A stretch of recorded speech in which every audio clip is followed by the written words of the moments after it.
Hey, what's going on, guys? It's Punkovai here for MMOBomb.com, and welcome to our first impression gameplay video for the Banner Saga Factions, a new free-to-play turn-based strategy game developed by Stoic Studios. And I'll spend about 20-30 minutes or so checking out the game, making my usual style of commentary. If you guys want to learn more about the game, I highly suggest you check down below at MMOBomb.com for the full game profile. So the Banner Saga Factions is actually a successful Kickstarter. It came out last year already, was put on Kickstarter last year for $100,000 and actually got a total of $700,000+. So the studio has quite a lot to work with. They've decided to actually implement the game into two parts. So there's a free-to-play component, which is what you're looking at right now, which is a completely PvP-based game where players can actually customize and create their own army out of Viking soldiers and warriors in order to fight against other players and rank up, etc. Then later on this year, there will be a single-player campaign component of the game, which is a separate purchase option. This game itself, though, is available on Steam. You can download it right now for free. The way that game actually works is you have 6 units. These units can be customized, they can be upgraded, they can have their stats changed, and you can have different units. You don't have to have the same army composition every time. If I click on, say, for example, an archer here, you'll notice that they have these stat points on the right-hand side. If I actually pull up the question mark, you'll see exactly which each stat does, which is very important to understanding the mechanics of the game. So you have your ability. Each unit has their own special ability, and this ability changes as you rank them up. But in addition to this, you also have your armor, strength, and willpower, which is sort of the three main components of an individual unit's stats. And armor blocks the damage, obviously, and the more armor you lose, the more damage you will receive through attacks. Your strength is both your damage and your health. If you die, if your strength goes to 0, you die, but also if your strength gets lowered, you'll do less damage. So the more you go, the weaker your army gets through the strength, then the less damage they'll be able to do, plus the lower health they'll be. Willpower is what you use to go further. You deal more damage with it, and it doesn't replenish, so you only have a specific amount of willpower per turn, unless you use the horn, which we'll get into once we're in game. Exertion is the amount of willpower you use per turn. So for example, you can only use up to, say, 2 or 3 willpower, not like 5 or 6 per turn, allowing you to do a bonus damage to armor, to health, or just move faster. And then break is the amount of damage you do no matter what, depending on the enemy's armor. So if an enemy has 11 armor and you have a break of 2, you will at least do 2 damage regardless of what your damage is or strength is to their armor. So if we actually back out of here, you'll notice I have this guy Geta here, which is what's called a Warhawk. Now he is an actual improved unit, so he has been upgraded, as you can see. And if you look on the right hand side here, he has additional stat values, and I can actually move these around to, say, increase his armor or increase his damage versus increasing his armor or decreasing his armor. So you can change these stats around to sort of create what is, in your opinion, the best composition for your team. Now, in order to actually improve or promote these units to a higher rank, you have to use what's called the Renown. Renown is this right here, is a currency, and you get it in game for winning or for killing opponents. So after every match, you get a certain amount of Renown based on how many opponents you killed and how many people you have left standing up, etc. The Renown itself is sort of the currency in the game for everything. You purchase new units for it, which you can do in the Mead House. And you can purchase either normal, non-promoted units for 10 Renown, or you can purchase experienced units, if we actually scroll through these here, for 50 Renown. Now, experienced units already are ready to be upgraded. You'll notice they already have the 5 kills necessary, but you do have to spend another 50 Renown to actually upgrade that unit further into its specific role. So as you notice here, when we look at these, for example, this guy here, the Raider, he can be upgraded into the Backbiter, the Thrasher, or the Raid Master. So each of these will have their own specific abilities, their own status locations that you can move around, etc., which makes for a really interesting sort of customization option in the game. Besides that, there's also obviously cosmetic options in the shop, which we'll take a look at later, which allow you to change the actual physical look of the unit. So we're going to go ahead and jump over here to the Great Hall, which is where you can queue up in ranked tournaments versus other players online, or simply challenge a friend. In this case, I'm going to challenge a friend that's already waiting for me. As you can see, Lotus Bob here. And what's funny is you can actually use a taunt to sort of invite the player to a game. So the different taunts is like, I have a grudge to settle with you, or you insist that you owe a fortune in cows. So yeah, he owes me a ton of cows. I need those milk cows to make my cheese because I'm a Viking and I love cheese and milk. And we're going to go ahead and invite him into the game here. And then you can choose the timer options as well as the different maps. Now currently, there's about 5 different maps available, which I'm assuming more maps are going to be added later on. Now I'm going to go ahead and choose the Proving Grounds here for the map of choice. We're going to go ahead with the 30-second timer.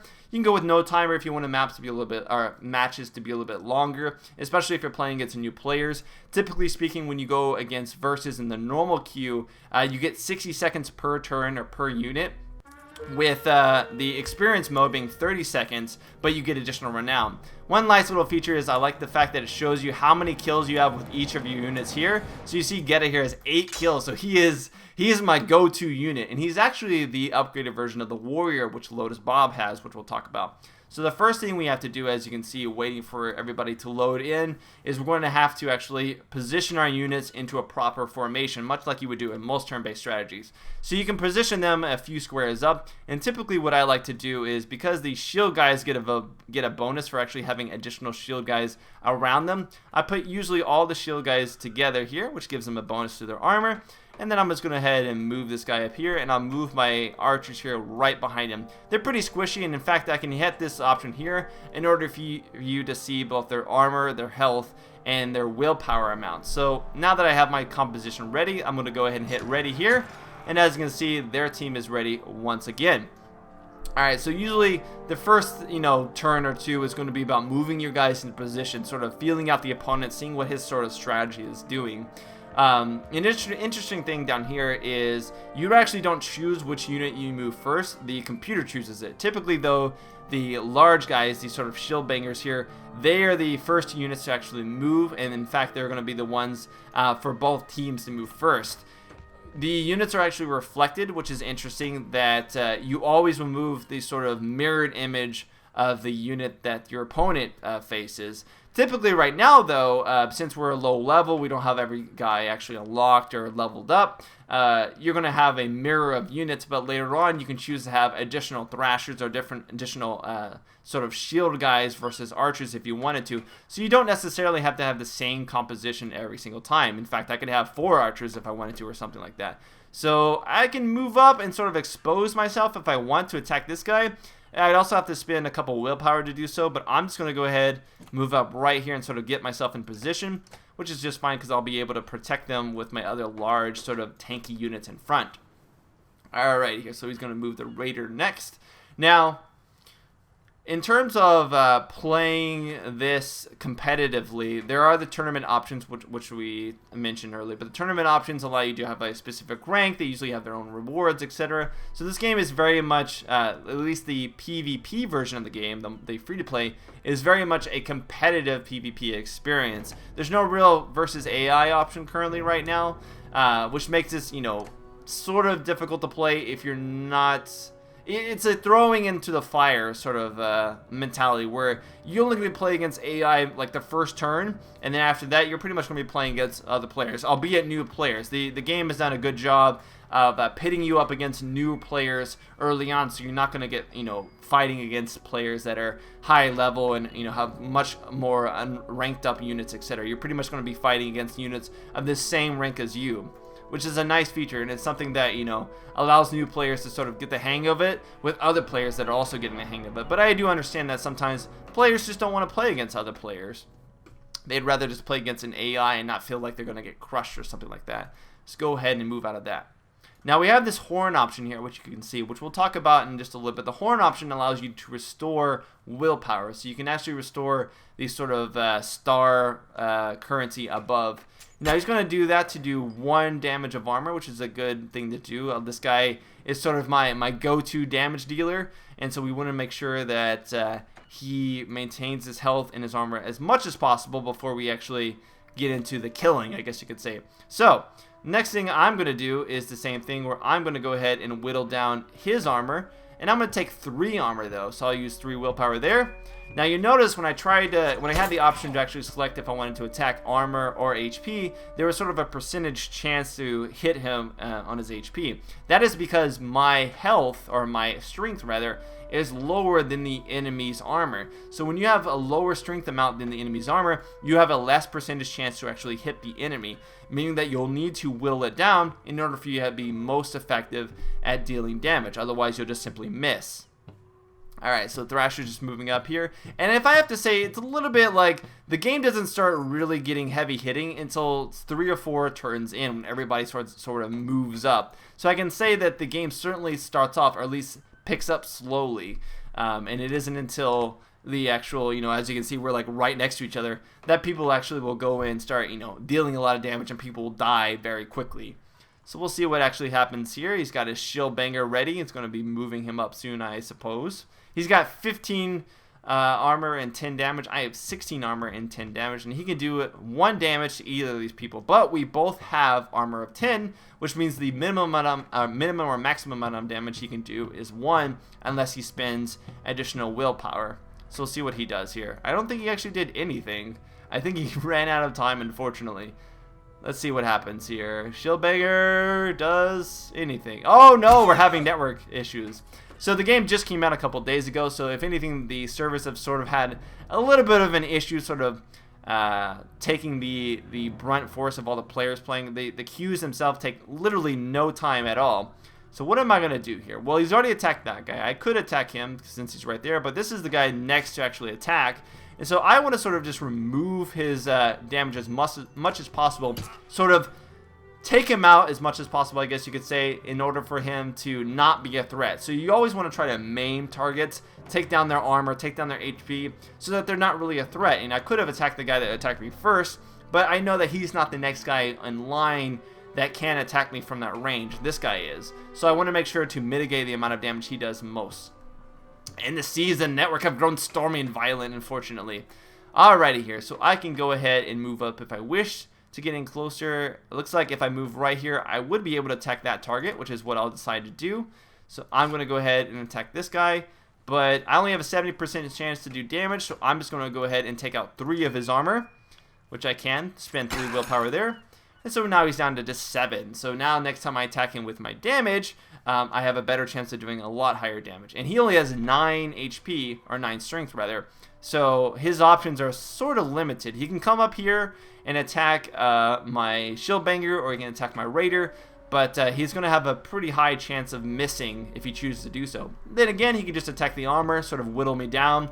That way he doesn't have to worry about that armor as much, which is exactly what he's going to do. Unfortunately, because my Shieldbanger has sort of a passive ability, which allows him to deal 1 point of damage per attack, it means that the Raider will also take an additional amount of damage. Now, let me show you something. I'm going to spend 1 willpower to move myself up in the range of this guy right here. And I'm going to choose to do 3 damage here. I'm going to increase that to 5 with willpower. So I'm going to take him down to just 3 strength, which means that he's going to have an extremely hard chance of doing any kind of damage to me. In fact, the only thing he really can do right now is take off armor. He's probably got like a 30% chance to hit me right now if he was going to try to attack me via my strength. So he's going to choose to do 4 damage, which is very good. He did 4 damage of armor. Very nice. And I'm going to go ahead and move this guy up right here. Now, why am I doing this? That is so I can use my special ability. Now, the special ability actually will allow me to... You know what? I need to be wary, because if I use my special ability, it actually will take another point of my armor off, because it'll hit this guy. So I'm just going to go ahead and focus on this guy. And I'm going to do 7 points of damage. Oh, look at that. So much damage. Now, my special ability with this guy actually will allow me to spin around and deal damage to everyone in a circle around me, which is great for when you get in between a lot of squishy guys. In fact, if I got into this square right here, I'd be able to just wreck face, and that's my plan right now, is just to get in right in the middle. So we'll see what the archer does next. The archer, again, only has 7 damage. Best bet is to just take out the armor. However, he now is exposed, and he actually can hit this guy, so he's going to do 4 damage as well, which is a very good option. Alright, so if I stay here, I get a bonus damage to this guy, which is the closest. If I move, I get reduced damage. So what I'm going to go ahead and do is simply attack him. He's the closest option. I'll bring him down to 6. So he's only down to 3 damage now. So he's again neutered, I guess you could say. He's not going to be able to do much. Now, outside of this mechanic itself, there's no other game modes currently available for the PvP game. In fact, it looks like there's still some features they need to implement. But I do see that there is a lot of potential for this game, especially if they add in additional unit types, if they add in the different tiers, because there's supposed to be, I believe, 3 tiers. So there's a special ability that Thrasher just used, where he actually will do a lot of damage to both armor and HP, or strength rather. The problem with that is I had a high amount of armor to begin with, and he only had 4 strength, which means that he had a chance to miss, which is indeed what happened.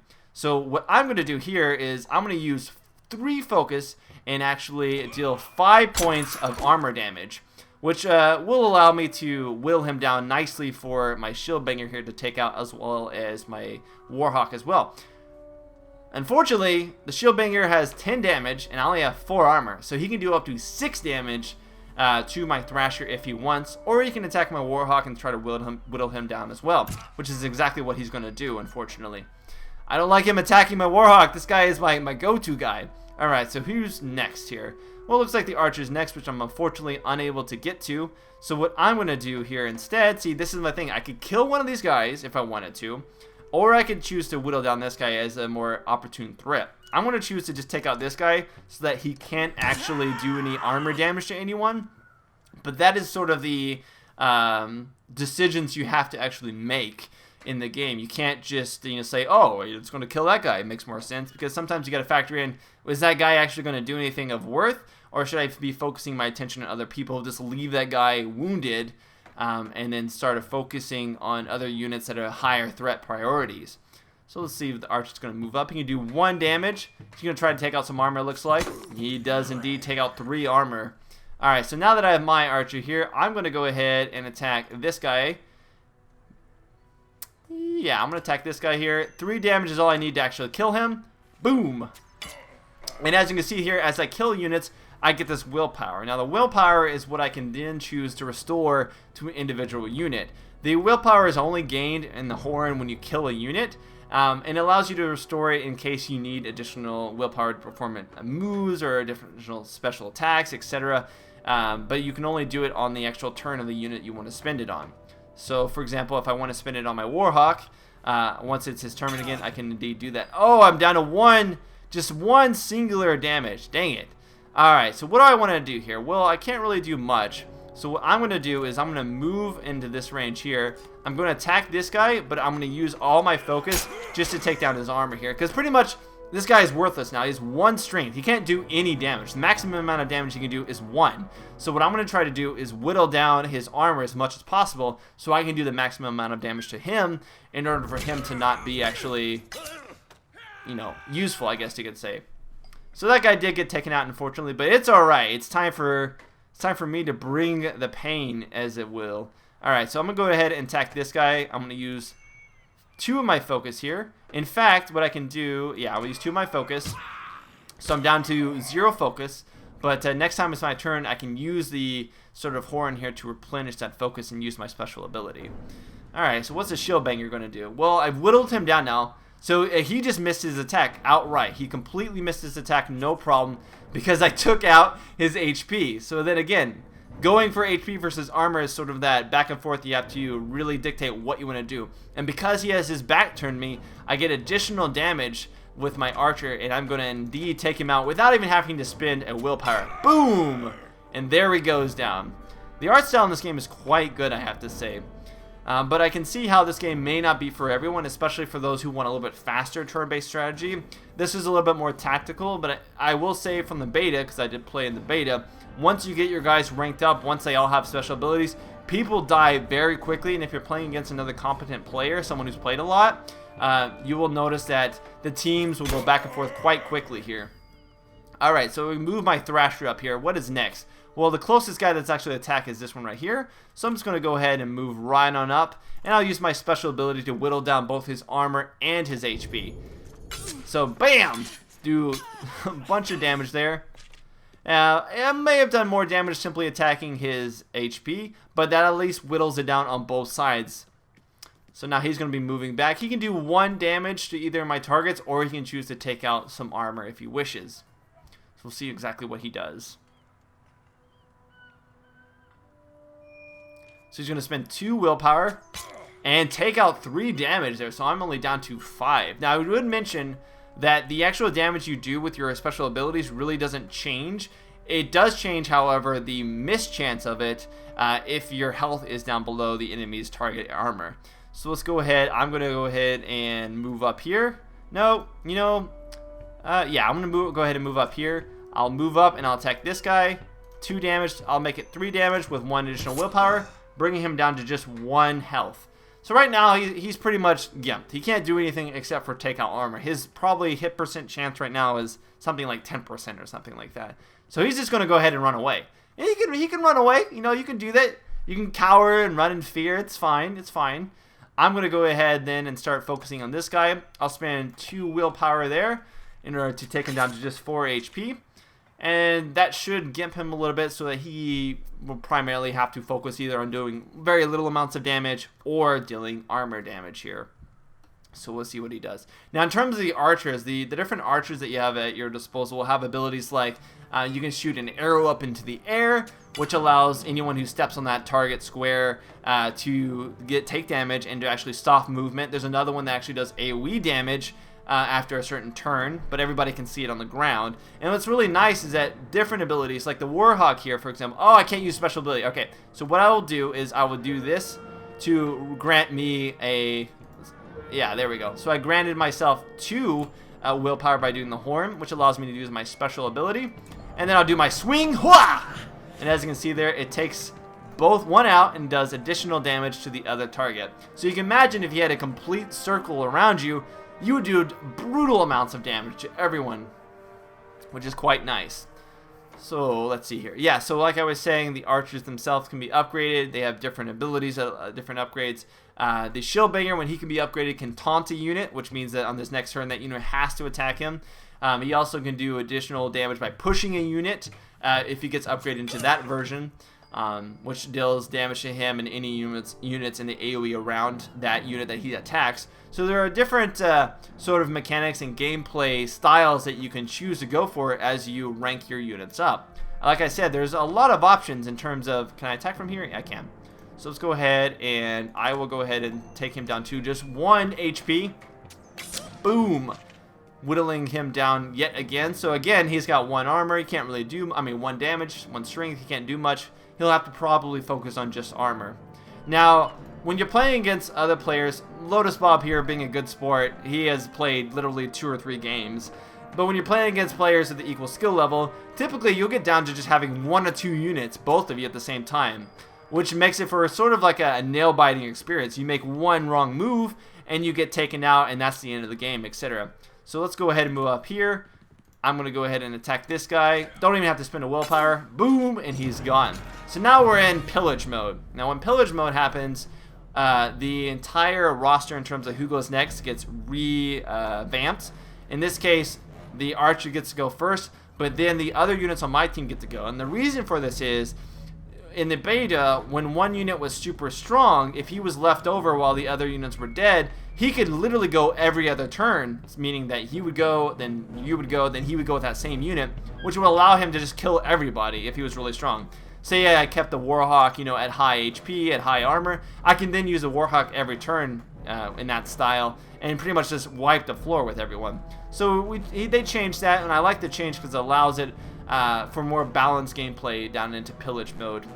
And this is going to be the kill right here, so I don't even have to spend a willpower. And boom, there it goes, and he is dead. So that wins me the match. Now, after each match, there's even things like achievements. There's also things like, breakdown of how many kills that you've gotten versus the enemy, and that is all tallied up to give you your Renown. So as you can see, I have a daily streak going. It even shows you the underdog if you were factored in that you weren't going to win the game. Now I only got 1 Renown there. That is because I'm playing against some friends that they want to make sure that the developers want to make sure that you're not just farming the currency, etc. But if I scroll back here now, you'll see that we have the versus and the tournament mode. I do believe the tournament mode is only, as you can see, available to rank 1 teams. So this would be considered a rank 1 unit. So these 3 here, or these 4 rather, would have to all be up to rank 1 before I could actually participate in the tournament. Now, if we scroll back here, the only other features I wanted to show you would be the Hall of Valor, which allows you to see your current rank. As you can see here, I haven't played too much, so I'm only ranked 1489 with a rating of 1030, with the max rank being 1454 currently. If you're, again, very much into PvP and sort of playing against other players and keeping track of your stats, this would be a game for you. There's a lot of that going on. Overall ranking, you can even look at by wins. You can look at win-to-loss ratio, total games, best win streak. There's a lot of different stats for you actually to track, and I like that fact. There's even stats for the tournament mode as well, so you can see, you know, in terms of tournament gameplay and, you know, real ranked gameplay, I guess you could say, how players are doing there as well. Now, if we back out here, the last other feature to show you would be the marketplace. Now, the marketplace is where you can do a couple of things. You can buy Renown, and I know a lot of people think of that as buying currency. The thing about it is, your opponents are matched up to you based on what units and what tier they are. So, if you have a completely tier 1, if you buy a bunch of Renown so you can upgrade all your units to tier 1, etc., and buy a bunch of tier 1 units, you're going to be playing against other tier 1 units. There's no actual benefit in the actual match by having a ton of Renown. The Renown is simply what gets you those units, and you'll be playing against equal level teams with equal stats. And so you don't have to really worry about someone just paying their way to having the most OP army in the game. That being said, Renown right now takes a long time to grind, and the developers are very aware of this, and so they want to actually increase the amount of Renown you gain per game so that it makes it a little bit more on par instead of just buying Renown in order for you to actually have a beneficial team. You notice here you can buy an entire tier 1 or rank 1 team for about $10. Which is that balance? I don't really know. You know, it takes a while. It's taken me a couple of games just to get enough to rank up my Warhawk here. But if you look, you also have color variations, so you can buy obviously cosmetic skins for each of them. This is for the shield bangers, the provokers, the shield masters, and the strong arms. Those are the 3 iterations of that, and they have this for each individual type of range unit, you know, melee unit, etc. So you can actually have a variety of different skins at your disposal. And of course, the last thing is you can get daily boost, which boosts the amount of Renown you gain per game. All of this together is not really a pay-to-win options in terms of cash shop. I do wish, though, that we would boost the amount of Renown, like I said before, that you get per game. Otherwise, it's a little bit too grindy. But that's going to be my first impressions for the Banner Saga factions. If you guys want to know more about the game, I highly suggest you check down below at MMOBomb.com for the full game profile. This has been Smokify. Thanks again to Lotusbot for coming in and letting me crush him. But otherwise, I'll see you guys for the next. The next first look here on MMOBomb. Smokify out. Later, guys.